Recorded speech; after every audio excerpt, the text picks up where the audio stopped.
La prière bâtit l'esprit. ugusenga vyubaka impwemu. Mais la prière bâtit également l'intelligence. La prière, la méditation, l'attente devant Dieu bâtit l'intelligence ariko spirituelle. gusenga kurinda imbere y'Imana Mais ce n'est navyo pas ne tout. byubaka ubwenge bwo mu buryo Nous bw'impwemu. arrivons maintenant à ce qui est l'intercession. ubu mugabo turiko dushika ku kintu citwa Il dit, kwinginga, frapper. hanyuma akaba rero kudodora n'ingufu nyinshi. Dis à ton frère, frapper. bwira uwo mwegeranye uti dodora cane, Frappe dodora et l'on t'ouvrira. bazokugururira. Dis-le lui. Il faut qu'il soit Bimubwire, convaincu de bimubwire. ça. bimubwire Tout ce que Dieu t'a donné et qui est fermé, bloqué, c'est parce que tu n'as pas encore suffisamment frappé. icyo Imana yaguhaye mugabo ikaba icugaranye kitagushikako nuko utaradodora bikwiye. Tout ce que Dieu t'a donné, tu peux y entrer. ivyo Imana yaguhaye vyose birashoboka ko uvyinjiramo, Mais pour y entrer, ariko kugira ngo il uvyinjiremo te faudra frapper. bigusaba yuko uzododora cane. Frapper, ça peut être kudodora bashaka kugira gutyo agize, mais frapper peut aussi être ariko nugukubita cane kudodora bashaka gukoresha frapper n'ingufu. peut aussi être envoyer une bombe dans la porte. Ariko nukudodora cane gukubita cane bashaka nukurungika ibombe igiturika. Dis à ton voisin frapper. bwira uwo mwegeranye uti dodora cane. Tous ces petits utwo tuntu utwo tudukoho duto duto pep, pep, pep, pep, pep, pep. utwo dukoho duto duto two mu Il y a buryo des bw'impwemu. choses qui ne s'ouvriront jamais comme ça. hariho ibintu utazokwigera ushikako. Nous devons devenir lourds dans bikwiye la yuko frappe. tuba abantu baremereye kugira ngo dukubite cane, Lourds dans la frappe. baremereye cane mu gukubita Entre cane. vous qui ne parviennent pas encore à tenir des sièges, les trucs des samedis, de 7 heures, bamwe paresseuses. bamwe mwe batashobora no kugira amasaha ndwi kwa gatandatu kubera ubunebwe. Que vous êtes appelés, quand nous allons passer ici à 24 heures, vous passez à 12 heures dans les églises. nitwashika ku masaha 28 turi ngaha mwishengera iwanyu muzoca mugira 12 kwa gatandatu. Et quand nous allons passer à 48 heures, vous passez à 24. nitwashika twese turi hamwe ngaha kuri 48 amasaha 48 iwanyu muzoca mugira À ton 28. voisin, frappe lourd bwira uwo mwegeranye uti kubita cane, et les portes s'ouvriront. imiryango izokuguruka. Frappe de plus en plus lourd. uguma ukubita Et les portes s'ouvriront. wongereza inguvu hanyuma imiryango izokuguruka. La puissance pour ouvrir les portes, c'est des frappes lourdes. De plus en plus lourdes. ubushobozi bwo kuguruza imiryango ni ugukubita cane, kubandanya wongereza ingufu zo mu gukubita.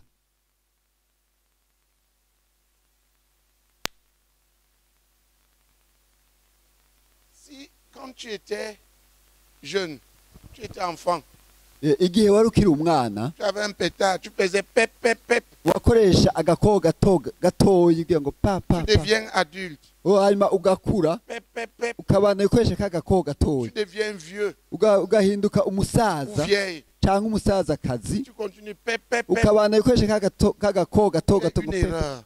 ubu uri kuhakora Il y a ikosa. les portes qui s'ouvriront avec les pétards. hariho imiryango izokuguruka kuri utwo dukoho duto duto two mu Mais buryo bw'impwemu, c'est au plus bas niveau. ariko ni hasi, ni ku rugero rwo hasi.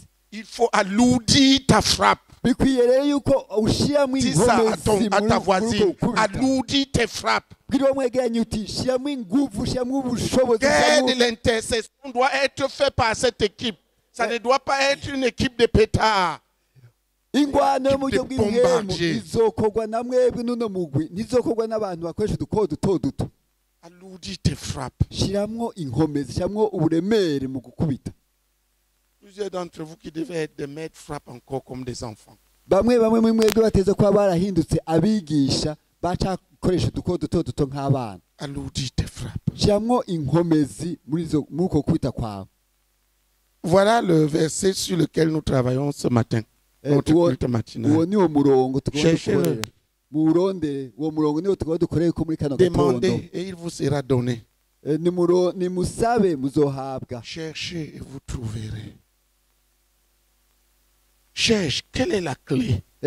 Rondera mbega urupfunguruzo ni hehe? Comment faire? Mbega nobikora gute? Vous savez, la plupart des croyants benshi mu bizera demandent et reçoivent. barasaba kandi Il dit, Dieu bakaronka m'a dit. bakavuga ati Imana Et ce n'est yambwiye pas faux. Ce kandi n'est pas si automatiquement kosa faux. kandi kenshi si kosa. Dieu m'a montré en vision. Ce n'est Imana pas automatiquement faux. yanyeretse igihe nari ndyamye kandi kenshi si ukwihenda. La prophétie dit que ce n'est pas automatiquement faux. Ubuvugishwa bwavuze iki n'iki kandi kenshi si ukwihenda. Seulement ça risque de rester au stade des rêves. Ariko birashobora kuguma kuri urwo Et ne rugero jamais arriver. rw'indoto ntibishike na Qui rimwe. comprend ce que je suis en train de Niko dire? ndavuga. Tu risques de rester au stade des ndoto. Oui, oui. Urashobora Des kuguma rêves là. urashobora kuguma kuri urwo rugero rw'indoto gusa.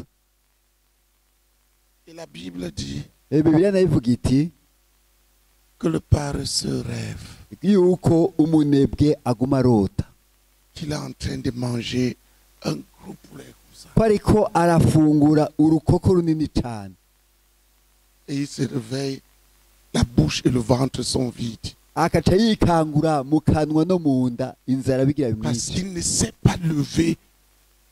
Chercher, Seigneur, comment veux-tu que je sois et que veux-tu que je sois et que je fasse pour y entrer? Kubera atigeze abaza umwami ati mwami ushaka ko ndabigenza gute kugira ngo bikunde ndavyinjiremo ivyo bintu wanyeretse wambwiye. Quand Dieu t'a donné, Igihe Imana yaguhaye maintenant il te faut chercher. bahacakurikiye yuko urondera. Seigneur, comment dois-je fonctionner? Mwami bikwiye ko dois-je nobigenza gute?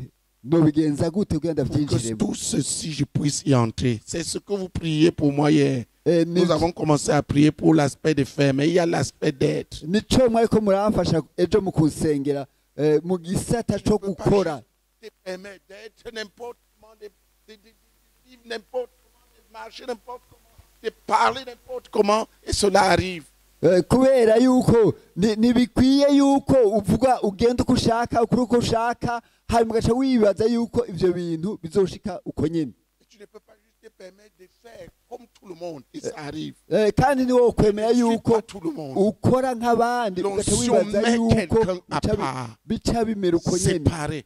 Ariko ugusigwa bishyira ku ruhande Personne bikantandukanye ne devrait n'abandi. s'attendre à ce que je sois comme tout le monde. Nta Parce muntu que je suis un homme mis à part. nta muntu yondindira yuko mba nka Pour bose fonctionner d'une kubera manière ndi et umugabo faire yashyize d'une ku manière. ruhande. Et si tu n'es pas d'accord avec cette manière, ce n'est pas ta place. Tu n'as pas la place là. Fise uburyo kanaka ntegezwa kumera no gukora. C'est que ta place est dans un autre champ. Igihe rero utavyemera yuko bimera gutyo ikibanza si gwawe uca uhava ukaja ahandi Tu pars le créer. uca uja ahandi ugatanguza ivyawe. Qui comprend comment l'onction fonctionne? Ninde karataho ngena amavuta y'Imana akora ku muntu. Dieu t'a donné. Imana nawe yaraguhaye ikintu. Maintenant, Ubu rero ce qu'il t'a donné là, tu dois bien comprendre. ico Comment ça yaguhaye fonctionne. bikwiye kutahura Et deuxième, troisième, ngena bigenda. Ica dois kabiri frapper. ugaca rero udodora ukubita cane Frapper. kubita cane. Nous sommes ici au niveau des frappés. Turi ngaha ku rugero rwo kudodora cane. Vous êtes la main pour frapper dans Mwebwe muri l'intercession amaboko ya jeûnante. Datarene Chacun d'entre vous doit devenir un intercesseur jeûneur. kubite cane. Qui comprend? Ndeka tahura. Qui comprend ça? Ndeka tahura. Chacun à son niveau. Umwe wese ku rugero rwiwe. Être constant dans la prière et le jeûne. Ategezwa kubandanya akura mu De kusenga no manière kwisonzesha. programmée. Ku buryo ku buntu yamaze kubitunganya. Mesure tes frappes.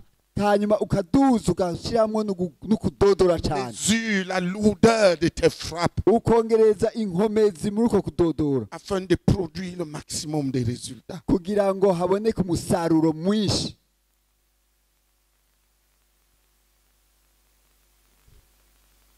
Qui comprend ça? Ninde katahura. C'est ça que je vous disais. Nico gituma je nariko ndababwira nti Si je me mets juste à fonctionner hamwe comme notangura je veux, hamwe comme les- hamwe notangura fini. gukora uko C'est nshaka cyangwa uko abantu uko bashaka c'est ibyo tout là qui se passe, vous ne verrez plus rien. ibyo bintu byose Baba twubatse na mwebwe nyine nimwosaba kubaho.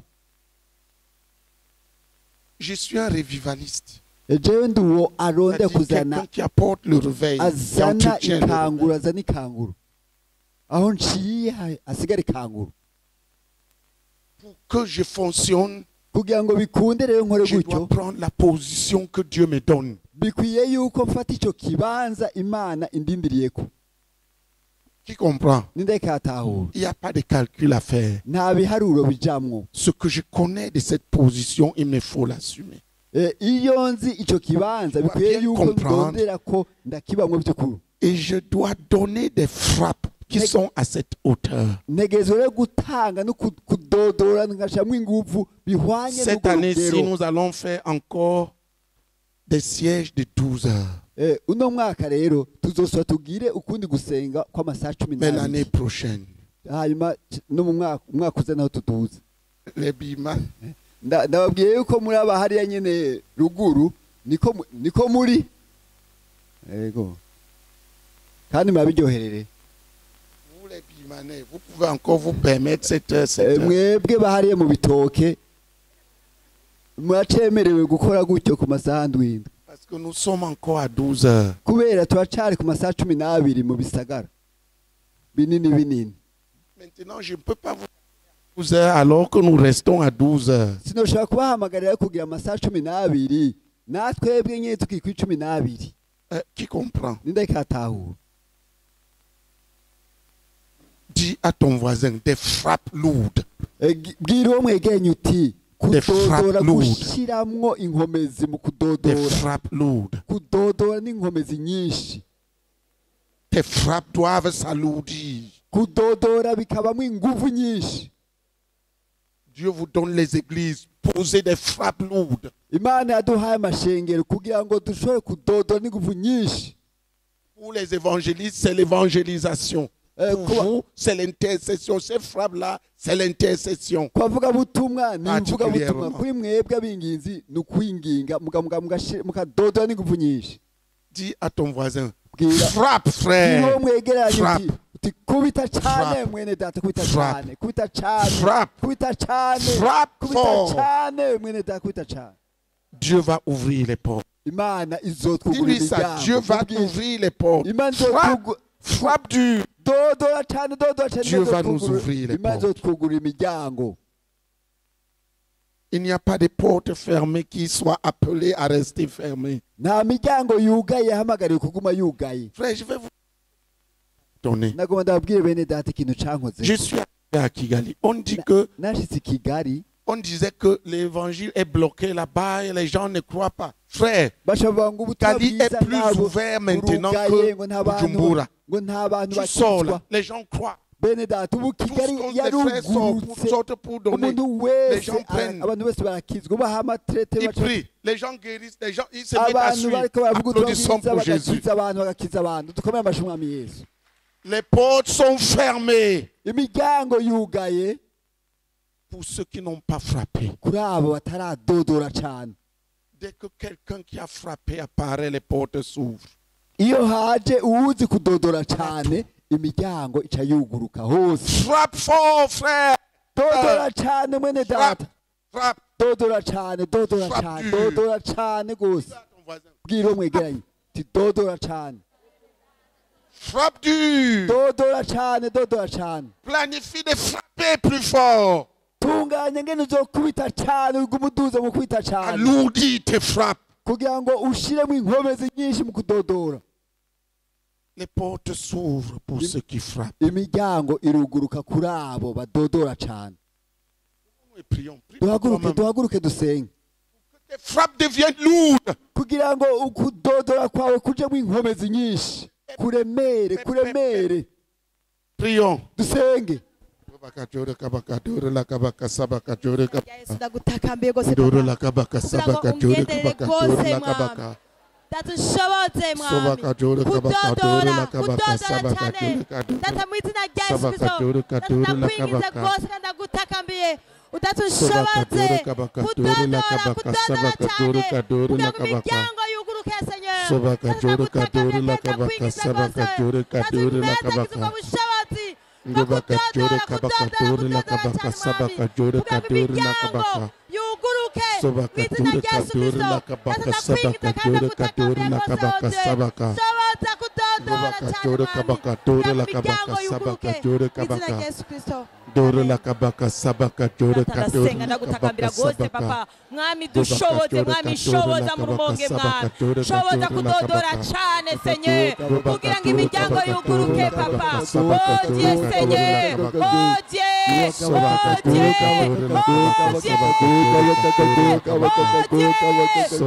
shoboza papa shoboza cyane kudodora cyane imiryango yuguruke oragashorego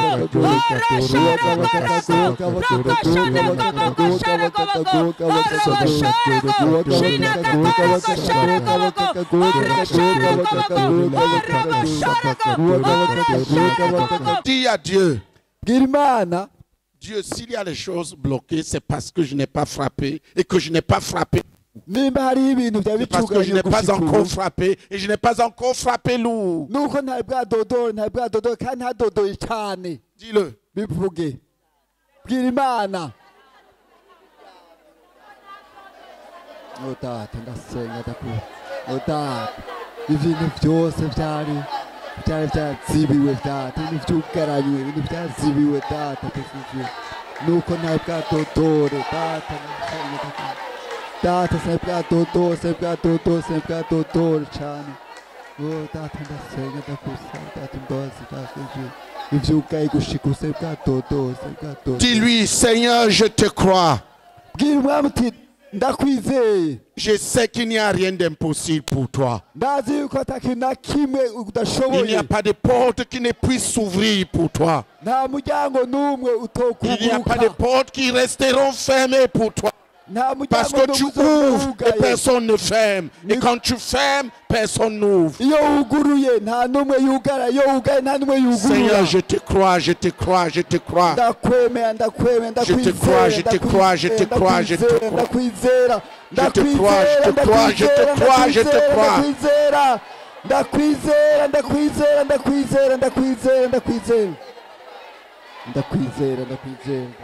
Je crois, Seigneur, ndizera mwami que tu nous as donné les nations. ko waduhaye amahanga Les nations waduhaye de amahanga l'Afrique de l'Est. waduhaye amahanga yo mu Je te crois, Seigneur, je te crois, Seigneur. Je te crois, Seigneur. Je te crois, Seigneur. ndakwizera mwami ndakwizera Et je crois, Seigneur, que tu vas les ouvrir. Tu es en train de les ouvrir. kandi ndazi yuko uzozugurura kandi uzozugurura Seigneur, uriko allez-y, allez-y, dites-le. mubivuge Seigneur, nous croyons que tu nous as donné les nations de l'Afrique de l'Est. data turizera ko waduhaye ibihugu byo muri kano Nous te karere croyons, nous te croyons, nous te croyons. turakwizera Et tu es en train de nous ouvrir les portes de ces nations, Seigneur. Nous te croyons, nous te croyons, nous te croyons, nous te croyons.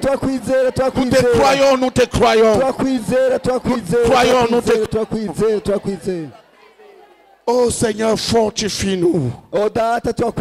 Et continue à frapper.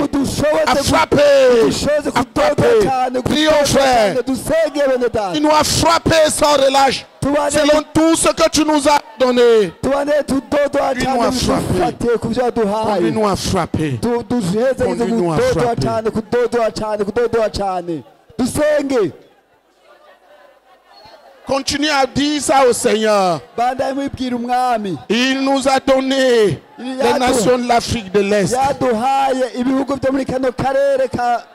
Depuis l'Éthiopie. En Afrique australe. Il nous a donné, il nous a donné. Nous le croyons, nous le croyons, nous le croyons. Dites-le lui, dites-le lui. Et tu es en train d'ouvrir ces nations. Et nous te croyons. Et nous te croyons. Et nous te croyons, Seigneur. Data turakwizera data. Data turakwizera papa. Kwaduhaye ibi bihugu byo mu karere papa. Kandi ukurogura imiryango. Data turakwizeye.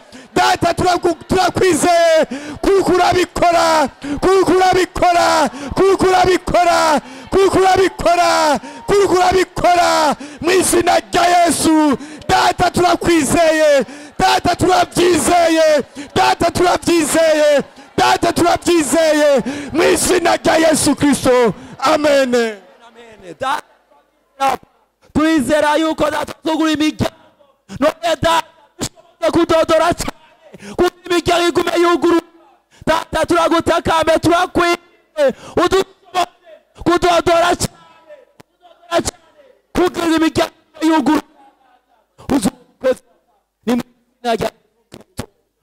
Amen. Maintenant, Dusenge disons au Seigneur, tubwire umwami accorde-nous de frapper. dushoboze kudodora cyane. Et de frapper de plus en plus. Kudodora cyane. Équipe-nous dès ce moment pour frapper. Idushoboze Frapper dur. idushoboze Frapper de kudodora plus en cyane plus kudodora cyane. lourd. Kuguma tudodora n'inkomezi nyinshi. Frère, je vais vous dire, rien ne va nous résister. Bende atashaka ndabwiye ko atakintu kimwe kizoduhangara. Si on me disait l'année dernière Iyo bambwira mu mwaka uheze que nous serions en train de produire le réveil avec les Rwandais, personne ne pourrait croire. ko tuzoshobora kuzana ikanguro turi kumwe n'abanyarwanda nta n'umwe kubyizera. On était prêt à boxer même les Arundi là-bas. Wamenga baniteguye no kurwana n'ingumu kuri ivyo. Mais c'est à l'œuvre maintenant. Ariko ubiko birakoreka. La Zambie, dans la soupe. Muri Zambia, mu bindi bihugu. Une assemblée est plantée à Nairobi. Hariho Kenya, ikwaniro dans ryo la mu soupe. nzu ryashinzwe i Nairobi muri Kenya. Éthiopie, soupe. Kuva hariya muri Le Seigneur Ethiopia m'a parlé gushika d'abord des Sudan. dans le lac. Ces 2 années, d'ici 2025, nous allons essaimer les missionnaires. Umwami yambwiye C'est Dieu yuko qui nous a mino myaka ibiri imbere yacu yuko tuba twarungitse abamisiyoneri bacu mu bihugu by'ibiyaga bigari. Ne dis pas où sortira l'argent. Nimumbaze ngo mbega amafaranga azovahe. Dieu va nous donner l'argent. Imana izoduha Dis amafaranga. à ton frère, Dieu va nous donner l'argent. Gira Mais umwegeye pas un ituma izoduha problème. amafaranga akenewe kuri ivyo bikorwa. Un d'entre nous frappe dur. Là où il se trouve, l'argent va nous suivre. Umwe wese Dieu a dit niyo que ces choses bikwiye nous suivre. amafaranga C'est pas à nous de les azodukurikira. suivre. Azodukurikira hose. Alléluia. Amen. Lorsqu'une église peut passer d'1,500,000 à 10 millions Iyo ishengero rije kuva ku miliyoni en y'amajana un 5 ukaja laps de temps, ukaja ku miliyoni 10 mu kanya gatoyi, qu'est-ce qui est impossible? none ni igiki kidashoboka? Ça a changé le mental des pasteurs. Byarahinduye ukuntu biyumvira La dernière fois qu'on était en abapasitori igihe bari ngaha Maintenant, Dieu ukwirera pense kwabo, comme des poussins. kubera benshi muri bo biyumvira Donc que Dieu nous donne des nations. S'il nous donne les nations, si cela est vrai, il doit nous donner pour. nimba kw'Imana iduhaye amahanga ni ko ari vyo izoduhana n'amafaranga Le fait bikwiranye. que nous soyons le petit Burundi n'est pas un désavantage, c'est un avantage. Kuba Dieu. kuba turi agahugu gatoyi ko mu Burundi si gisika, ahubwo ni ikintu ciza kuri twebwe Dieu ku nous a bana. donné les nations. Il va nous ouvrir les portes. Imana yaduhaye amahanga izotwugura imiryango. Frappons. Dukubite dudodore cyane. Dis cela à ton voisin. Bwira uwo mwegeranye. Portez le fardeau des nations avec nous et frappons. Nuzanane Dieu va natwe ouvrir les kudodora cyane ku bw'ivyo bihugu, kandi Imana izotwugura Dieu va imiryango. ouvrir les portes. Imana izotwugura imiryango. Si quelqu'un veut être pauvre, qui se concentre sur lui-même. Nimba ari ushaka guma ari Petit mukene, et pauvre. agume yiraba wenyene, agume yiraba wenyene. Quelqu'un veut être grand, qu'il regarde à la volonté de Dieu, les nations. Dieu a donné son Fils pour les nations. Nimba ari ushaka kuba uhambaye, araba amahanga kubera Et qu'on Imana se lève yatanze pour frapper. umwana wayo Et kugira tout le ngo reste va nous suivre. ku mahanga natwe dodore cyane, hanyuma ibintu bizodukurikira. Maintenant, parle à Dieu, dis-lui, Dieu, tu nous as donné les nations. Bwira Imana uti data waduhaye amahanga. Tu es en train de nous ouvrir les portes. Uriko twugurira imiryango y'amahanga. Et tu vas nous donner tout ce qu'il faut pour la conquête des nations. Kandi uzoduha ibikenewe byose kugira ngo tuzane ayo mahanga kuri wewe. Tu vas le proclamer cette fois. Uraje kuvyatura inshuro ndwi. Dieu, Data tu nous as donné les nations de l'Afrique de l'Est. amahanga yo muri kano karere. Tu es en train de nous ouvrir les portes de ces nations. Uriko twugurira imiryango yo muri kano karere. Et tu nous donneras ce qu'il faut Uzoduha ibikenewe byose pour la conquête de ces nations. kugira ngo Proclame-le tuzane cette ayo fois. mahanga Proclame-le kuri cette wewe. fois. Uvyatura inshuro ndwi. Data mu izina rya Yesu Kristo, data waratuzaniye, waraduhaye data yo mahanga yo muri kano karere data kubuseruko. Data waratwugururiye kandi imiryango, kandi data turatuye yuko uzoduha ibikenewe byose kugira ngo tukuzanire ayo mahanga kuri wewe Papa. Data turatuye yuko waduhaye amahanga, kandi data kuzoduha ibikenewe byose kugira ngo tukuzanire amahanga kuri wewe Papa. Twabigushimiye cyane Papa mu izina rya Yesu Kristo, amen. Amen.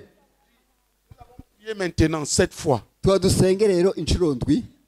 Seigneur, accorde-nous de frapper dur. Data duhezagize kudodora De cyane. frapper de plus en plus lourd dans Tugume l'intercession. tuduza inkomezi cyane mu kudodora. Prie, accorde-moi et mon équipe de frapper de plus en plus lourd. Nshoboza hamwe no mu Pour la conquête des nations que tu nous as données. tudodora Prions cyane ensemble. kugira ngo amahanga aze kuri wewe. Dusenge hamwe. Prions ensemble. Dusenge. Data mu izina rya Yesu Kristo. Data twakwidura ane Papa. Udushoboze kudodora ane Papa. Data turagutaka inze n'umugwi wose kudodora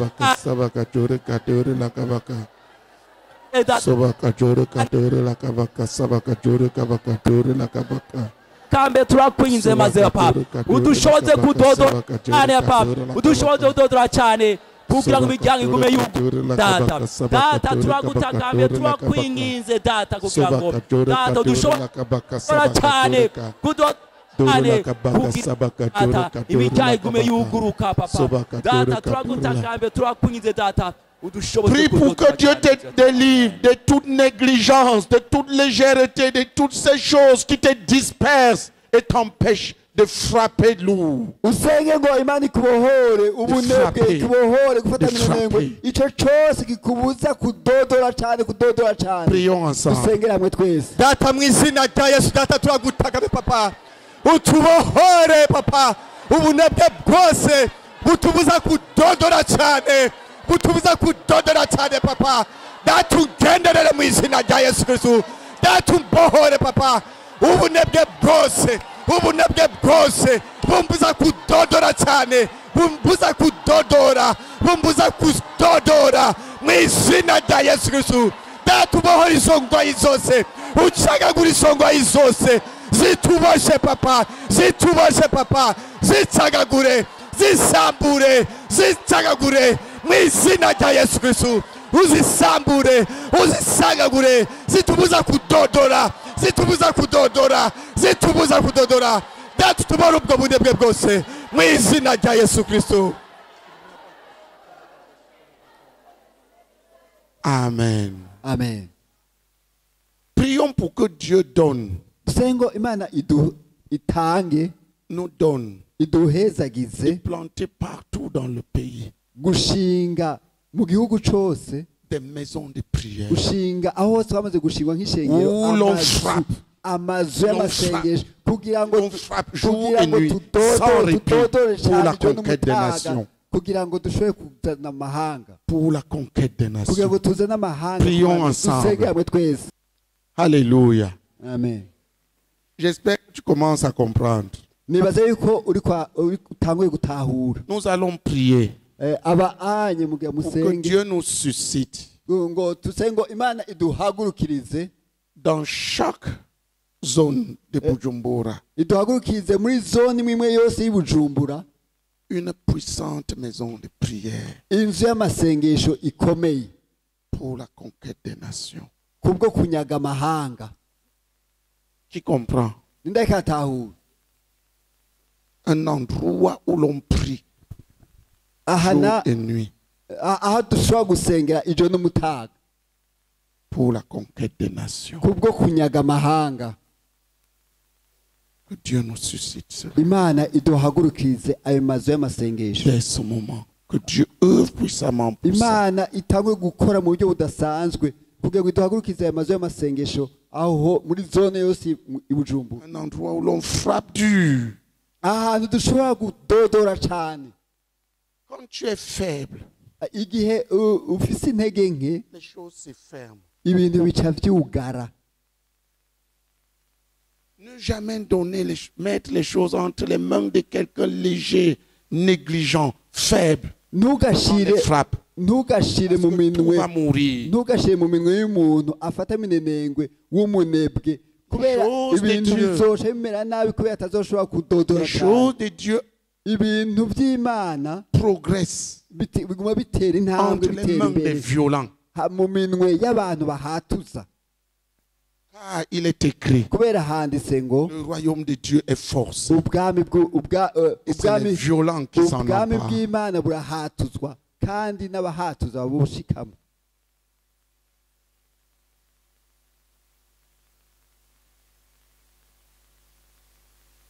Les paresseux peuvent bavarder et rêver. Abanebwe bashobora kuvuga menshi no Mais ils kurota n'accompliront jamais rien de Dieu. ariko nta kintu na kimwe bazoshitsa c'Imana. Ils sont frères de celui qui détruit. Kubera bavukana n'ujya asangangura. Tu dois décider Rero uteze gufata ingingo pour ou contre. y'ukuba urimwo canke abigwanya. Si tu es contre, sois total. Nimba ubigwanya Soit bigaragaze, nimba naho urimwo naho bigaragaze. Dis à ton voisin Bwira uwo mwegeranye que ce qu'on te donne entre les mains yuko icyo baguhaye iyo twashyize mu minwe yawe ne meurt pas, ntibipfe mais que cela progresse. ariko bibandanye bitera intambwe. Bwira uwo mwegeranye. Dis-le lui. Bwira uwo mwegeranye. Ibyo Ça washyize mu ne minwe meurt pas yawe par légèreté, par ta négligence, par ta paresse. Que cela prospère. bivanye nuko utazofata minenengwe utazoba umunebwe ibyo washyize mu minwe yawe bizotera imbere. Frère, regardez comment le Seigneur nous a conduits. Bene data araba ngene umwami yaturongoye Depuis 2015, kuva 2015.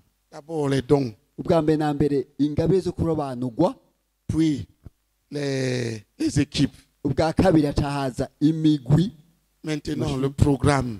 mu buntu hariko haza rero itunganywa intumbero. Dukomere amashyi umwami Yesu Pour frapper. kugira ngo dukubite cyane. Il a établi 7 points Hari ibintu indwi dans lesquels nos frappes doivent être incontestables, ku buryo incontestablement ukudodora cyane fortes. n'inguvu nyinshi 7 points. ari ntasubirwamwo. Des frappes dures. Kudodora cyane ari ntasubirwamwo. Le premier, c'est l'intercession. Ukwa icambere muri ivyo ndwi C'est vous là, nukwinginga. c'est vous là. Ni mwebwe rero, ni mwebwe ni umugwi wanyu. La question, est-ce que tu frappes dur Ikibazo et mbega négligente, woba udodora cyane cyangwa Fainéante. urafata minenengwe canke urashiramo ubunebwe. paresseuse? Woba uri umunebwe kazi. Ton voisin, Bazo mwegeranye. est-ce que tu frappes dur Mbega woba udodora cyane ou bien tu es négligente? canke woba ufata Tu négliges minenengwe les choses de Dieu pour t'occuper de toi-même. ugaca ufata minenengwe ibintu by'Imana Fainéante, ugaca witaho ibyawe. paresseuse. Umunebwe kazi. Comment ça a progressé? Mbega vyateye intambwe gute? Comment progresse l'intercession entre tes mains? Mbega intambwe ni iyihe mu Posez les questions, frère. kwinginga mu minwe yawe? J'aimerais surtout que vous alliez poser les questions à vos leaders là. nifuza yuko mwobaza ivyo bibazo abarongozi banyu et tu nous conduis comment? ugaca umubaza uti mbega usenga gute natwe kuturongora gute? Où est-ce que tu nous mènes? Mbega uri kutujana he? Focalisé sur la seule chose qui compte pour Jésus, gagner le monde. Niwafashe nk'aba ikintu cankenerwa cane ku Mana cyo kunyaga amahanga. Tu comprends ce que je suis en train de dire? C'est ça. Les gens doivent prendre les responsabilités et les assumer. Pas en faire des trônes pour se vanter devant les gens.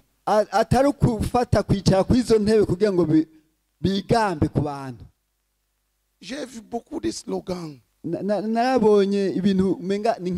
peux pas céder à ça. Frapper.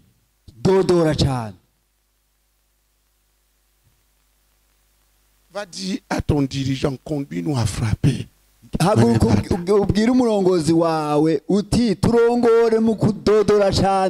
Conduis-nous à frapper, non à divaguer. Ou à bavarder. Va lui dire, au nom de Jésus, conduis-nous à frapper pour les nations. On a bavardé, à lancer des choses dans l'air, à perdre le temps, à courir dans tous les sens.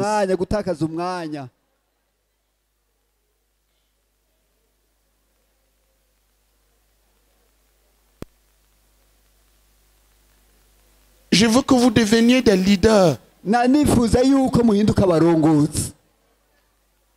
En vérité.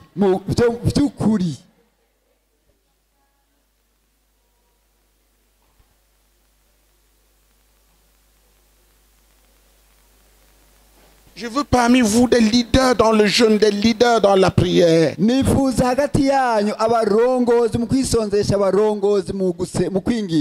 Offrir quelque chose de costaud.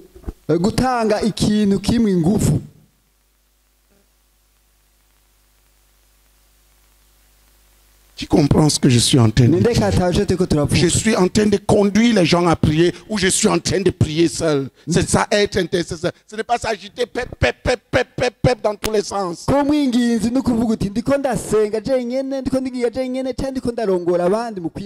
Et vouloir qu'on prenne ça pour modèle. Que Dieu nous suscite des leaders qui conduisent le peuple à frapper. Prions ensemble.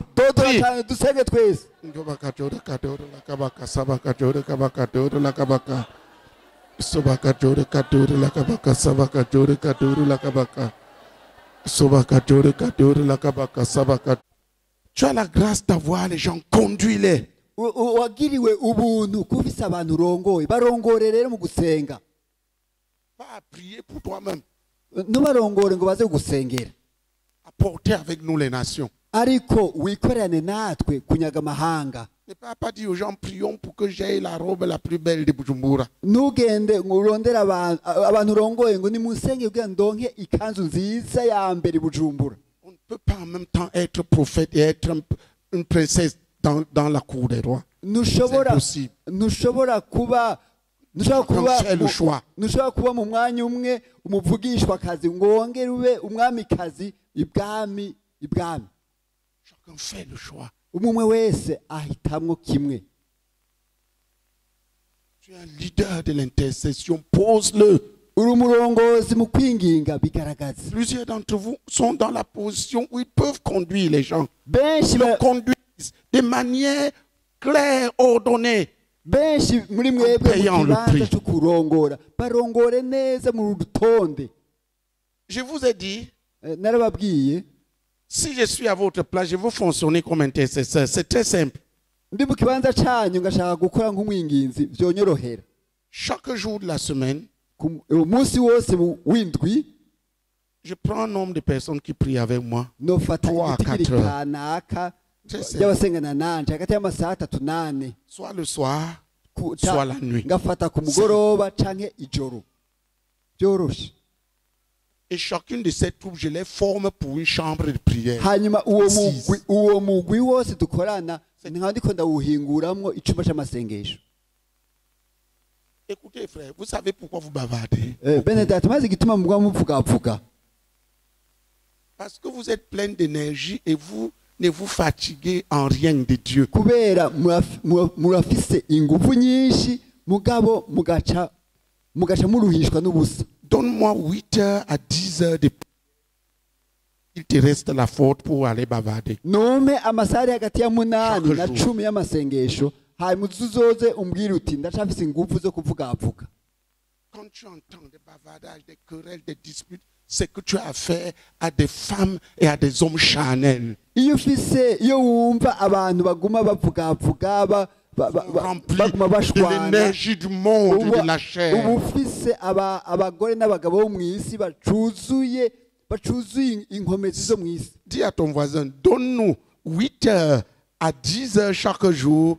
On verra si tu bavardes encore, si tu commets, si tu as encore la force d'aller commérer. Bwire wo mwegeranye uti nuduha amasaha ari hagati ya 8 na 10 y'amasengesho. Hanyuma uzoze tubwire mu nyuma yuko ushobora kuronka umwanya wo kuvugavuga. Il te restera la force pour manger et dormir. Uzoba usigaranye utuguvu gusa two gufungura no kuryama. Parce que les gens ont démissionné. Ni kubera abantu benshi batanze imihoho. Qu'ils sont devenus dérangeants. Bahindutse abantu babangamira abandi. Quand tu te réveilles, médite, après avoir rencontré Dieu, prie 4 heures. Aho uvyukira hose utangwa kurimbura hanyuma utusenga wenyine amasahane. Il te restera juste la force pour ouvrir la bouche et manger. Uzosigana ingufu gusa zo kugura umuntu kugira ngo ufungure. Toutes ces agitations. Ibyo uko guhungabana kose. C'est que Dieu t'a donné la force. Nuko Imana yaguhaye inkomezi. Tu ne l'as pas dépensée là où tu devrais la mettre. Abantu bazikoresheje aho ategeze kuzikoresha. Dis à ton voisin, tu bavardes. Parce que la force que Dieu t'a donnée, tu ne l'as pas mis là où tu devrais la mettre.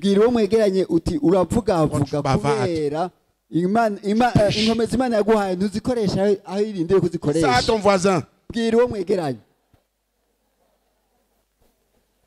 Parce que tu as abandonné la volonté de Dieu. La volonté de Dieu, c'est Christ pour toutes les nations. Ubugombe bw'Imana ni Kristo ku mahanga yose. Pendant que Dieu est en train de nous donner les nations, vous pouvez être distrait. Igihe Imana ikaduha amahanga mwe mushobora kuba muriko masamara. Et amener 1001 choses. Mugaca muzana ibintu byinshi birenga igihumbi. Distrait de ce que la seule chose que nous avons à faire. Vous pouvez vous concentrer et nous fournir le meilleur. Aho mwofashe nka nkama mugakuya muduhe ikintu ciza kimwe gikomeye.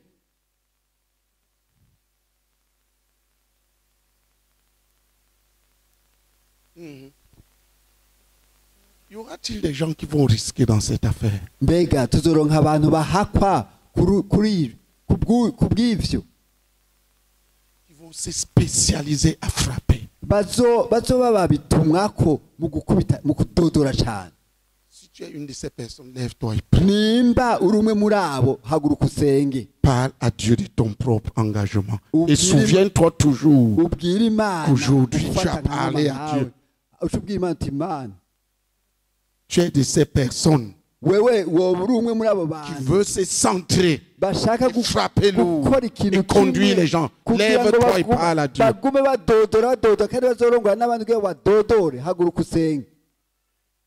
Et souviens-toi qu'aujourd'hui tu t'es levé pour te consacrer à Dieu pour une seule tâche.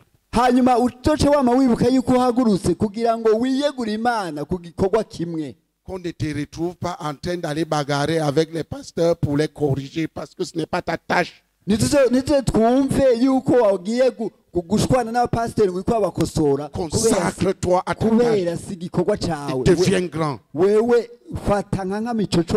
Parle à Dieu selon tes propres mots.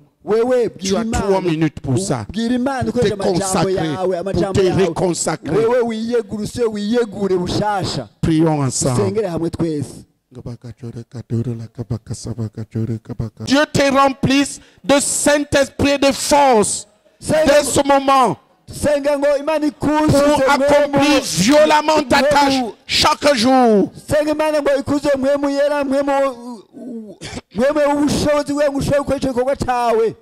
Prions ensemble.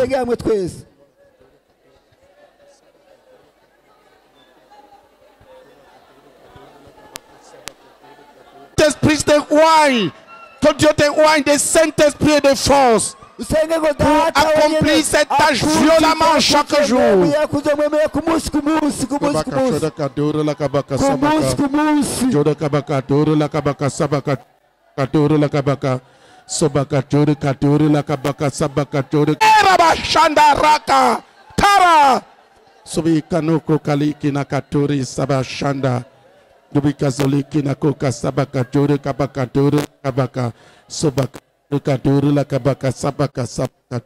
Prie qu'à partir de ce jour, Dieu t'accorde de t'oublier toi-même pour la conquête des nations qu'il nous a données. Il t'accorde d'investir tout dedans. Prions ensemble. Prions ensemble.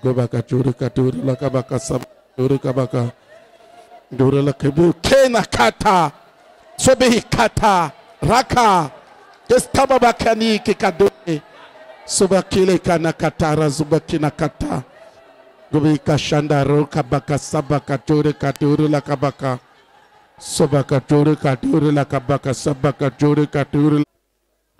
Pendant que nous nous asseyons, ceux qui veulent prier, vous approchez, qui veulent venir prier ici, approchez.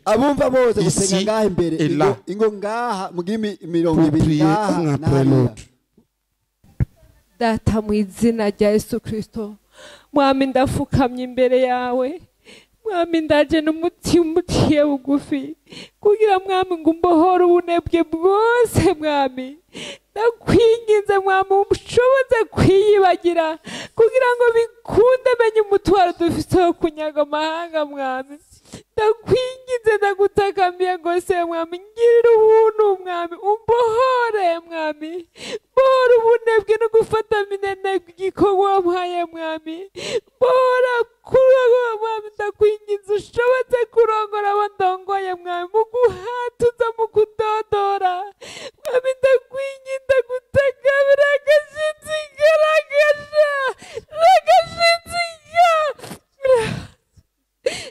Ndakwinginze mbohora mwami, mbohora gufata minene gucunyinjiza mu kwiyibagira kugira ngo bikunde nanga amasaha menshi yo kuguba imbere yawe mwami. Ndakwinginze ubinkorere rya Yesu Kristo, ndi imbere y'inyonga zawe mwami. Ndakwinginze mwami, ndagutakambiye mwami Imana, ushoboze mwami Imana, ushoboze kwiyibagira mwami. Ume mwami Imana guhagarara mwami mu kibanza mwami Imana unkeneye mwami, kugira ngo mwami Imana ushobora kutotora mwami no gufasha abandi kutotora mwami, kubwo kunyaga amahanga mwami Imana. Mu izina rya Yesu Kristo, reka uwo mutwaro mwami uwundemereze mwami, uremereze umutima wanje mwami, umbuzitira mwami, umbutse mwami Imana amahoro mwami, ku buryo ntotora mwami, niyibagire mwami Imana, niyibagire mwami Imana. Shira imbere icyo gikorwa mwami, mbona yuko mwami Imana ari nkenerwa ku buzima bwanjye mwami. Mu izina rya Yesu Kristo, menye ko mwami Imana ari wo muhamagaro mwami, kandi icyo ndabibamwa mwami, niyibagire rwose mwami. Mwami shoboza kwiyibagira mwami, sinongere kwiraba ariko mwami Imana ndaba amahanga mwami, ndaba imitima uri kurashaka kuzana kuri wowe mwami, uca ushoboza kubibamwa mwami, mu bwizigirwa uzoba ukoze mu izina rya Yesu Kristo. Amen.